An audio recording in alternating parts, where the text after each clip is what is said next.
मानो मैं आपका रुख करूंगी और वाकई अलग अलग जगहों की तस्वीरें जो हम आपको दिखा रहे हैं, इसके पीछे मकसद ये है कि आप समझिए कि जब दंगे जैसे हालात बन जाए तो होता क्या है, नुकसान किसको पहुंचता है, वो कौन लोग होते हैं जिनका सब कुछ लुट जाता है। मैं ये एक दिखाऊंगी ना आपको ठेला, तो इससे आपको समझ में आएगा ये किसको चलाते आपने देखा है क्या। BMW चलाने वालों को तो नहीं देखा होगा, एक कोई गरीब ही शख्स चलाता है और इस छोटे से ठेले से उसकी पूरी जिंदगी चलती है।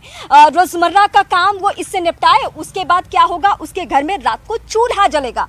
लेकिन दंगाइयों ने, उपद्रवियों ने क्या कदम उठाए हैं, इन तस्वीरों को दिखाकर मैं आपको बताना चाहती हूँ। गुरुग्राम के बहुत ही पॉश एरिया का मैं पूरा इलाके में घूम रही हूँ और वहाँ की तस्वीरें आप तक पहुँचा रही हूँ। ये तस्वीरें दिखाने का मकसद मैं बार बार आपके सामने यही दोहराऊंगी कि जो भी कुछ लोग ऐसे भी हैं जो सोशल मीडिया पे अभी भी जहर फैलाने की कोशिश कर रहे हैं, मैं उनको ये तस्वीरें दिखाकर ये सवाल पूछना चाहती हूँ कि क्या हम अपने शहर की, अपने घर के आसपास की ऐसी कल्पना कर सकते हैं?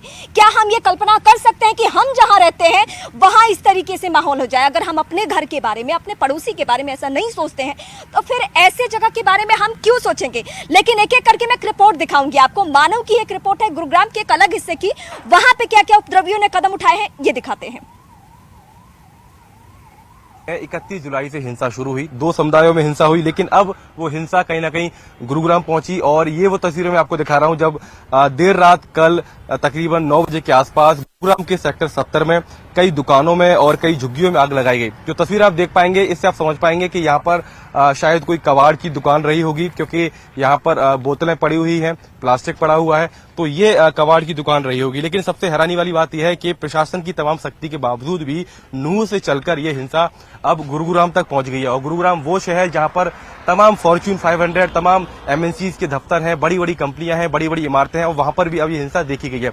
जिला प्रशासन की तरफ से खुली बोतल में पेट्रोल डीजल बेचने पर जो कि हमेशा पाबंदी होती है, लेकिन उसको और सख्ती के साथ पालन किया जा रहा है। लेकिन सबसे हैरानी वाली बात यह है कि अब गुरुग्राम में भी ये हिंसा रात को जब हुई है, उसके बाद अब सड़कें कुछ इस तरीके से यहाँ पर खाली पड़ी हुई हैं। लोगों को घरों में रहने के लिए कहा गया है और ज्यादातर दफ्तरों में वर्क फ्रॉम होम ही कराया जा रहा है। ऐसा नहीं है कि कोशिश नहीं की जा रही है कि सब कुछ शांत हो जाए। सरकार के स्तर पे, स्थानीय स्तर पे, स्थानीय नेताओं के स्तर पे प्रशासनिक टीमें कल से लेकर आज तक लोगों को आपस में, यानी दोनों पक्षों के लोगों को आपस में बिठाकर बातचीत कर रही है कि ये मसला सुलझ जाए। लेकिन इस बीच एक जो प्रदर्शन करने की कोशिश हुई है बजरंग दल की तरफ से, वो तस्वीरें भी हम आपको दिखाते हैं और वो रिपोर्ट्स भी दिखाते हैं कि क्या इसका इफेक्ट, इसका असर होने वाला है ऐसे माहौल में। और हम लोगों ने एडिक्वेट फोर्स लगा रखा है, जिसमें आउटसाइड फोर्स भी है, मेरे लोकल SHO और ACP भी हैं। और जैसा आप मेरे पीछे देख रहे हैं कि ये गोंडा चौक है, यहाँ पे करीब 30-40 लोग इकट्ठे हुए हैं और अपना प्रोटेस्ट ये लोग कर रहे हैं पीसफुली, अरेंजमेंट हो गया है।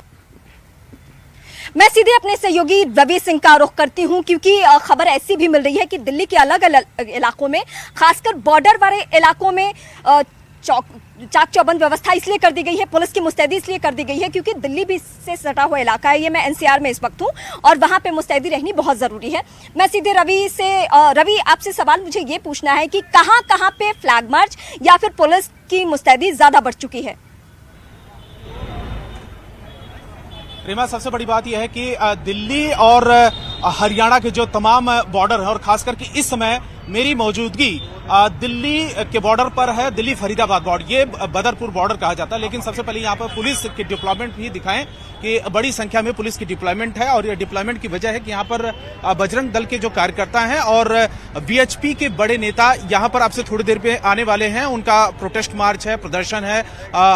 हरियाणा में जिस तरीके से 2-3 दिन पहले हिंसक घटनाएं हुई और उसकी वजह से, दूसरी तरफ टोल दिखाएं कि यहाँ पर हो सकता है कि इस जगह पर जाम की भी स्थिति बन जाए और उसकी वजह से पुलिस पहले से ही यहाँ पर मुस्तैद है। और इसी तरीके की स्थिति दिल्ली के तमाम बॉर्डर्स पर है, जो हरियाणा को सटे हुए हैं, वो तमाम बॉर्डर्स पर है। दिल्ली के अंदर भी प्रदर्शन है, वो अलग अलग टाइम पर ये प्रदर्शन कर रहे हैं और इनका ये सीधे कहना है कि जो भी हिंसक घटनाएं हुई हैं उसकी NIA से जांच हो और जल्द से जल्द जो भी दोषी हैं इन घटनाओं में, क्योंकि कुछ कार्यकर्ताओं की भी मौत हुई है, कुछ लोगों की मौत हुई है, तमाम लोग घायल हुए हैं, उसकी NIA जांच हो और उनको दोषियों को तुरंत ही कड़ी से कड़ी सजा दी जाए और उसको पूरी तरीके से सील किया जाए नूह और मेवात का इलाका। तो फिलहाल यहाँ का डिप्लॉयमेंट दिखाएं कि पेट्रोल पंप पर डिप्लॉयमेंट बड़ी संख्या में है। इंतजार इस बात को लेकर के क्योंकि उन लोगों का वीएचपी की तरफ से टाइम 11 बजे का है और अब से थोड़ी देर में वीएचपी के बजरंग दल के तमाम कार्यकर्ता हैं वो किसी भी वक्त यहां पर आ सकते हैं।